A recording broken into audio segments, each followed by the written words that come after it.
चाचा इथु पानी भरे ने वदे खैर है क्या मसला है? जिया नलका है काई ना ये धी मई होने दे वास्ते पानी भरे ना बता बेटी दे घर किते भरे जिया दे बेटी दे घर वास्ते उन्हें दे घर ही नलका कोनी। उन्हां दे घर ही नलका काई नहीं। अच्छा साकू उन्हें दे घर दिखेंदे वे जी हाँ पीछे जुलो साकू दिखाओ।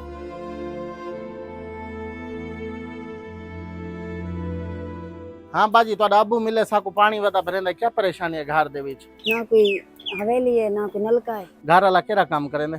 डेली हुंदे मारा साकू तुसा अपना घर दिखाओ वॉशरूम दिखाओ। ਤੁਹਾਡਾ ਵਾਸ਼ਰੂਮ ਦਾ ਦਰਵਾਜ਼ਾ ਹੀ ਕੋਨੀ ਤੁਹਾਡਾ ਨਲਕਾ ਹੀ ਕੋਨੀ ਚਾਰ ਦੀਵਾਰੀ ਦਾ ਦਰਵਾਜ਼ਾ ਹੀ ਕੋਨੀ ਚਾਰ ਦੀਵਾਰੀ ਵੀ ਕੋਨੀ इंशाल्लाह असा कोशिश करेसू नलका तो ਤੁਹਾਡੇ ਘਰ ਵਿੱਚ ਲਾਜ਼ਮੀ ਲੱਗ ਵੈਸੇ।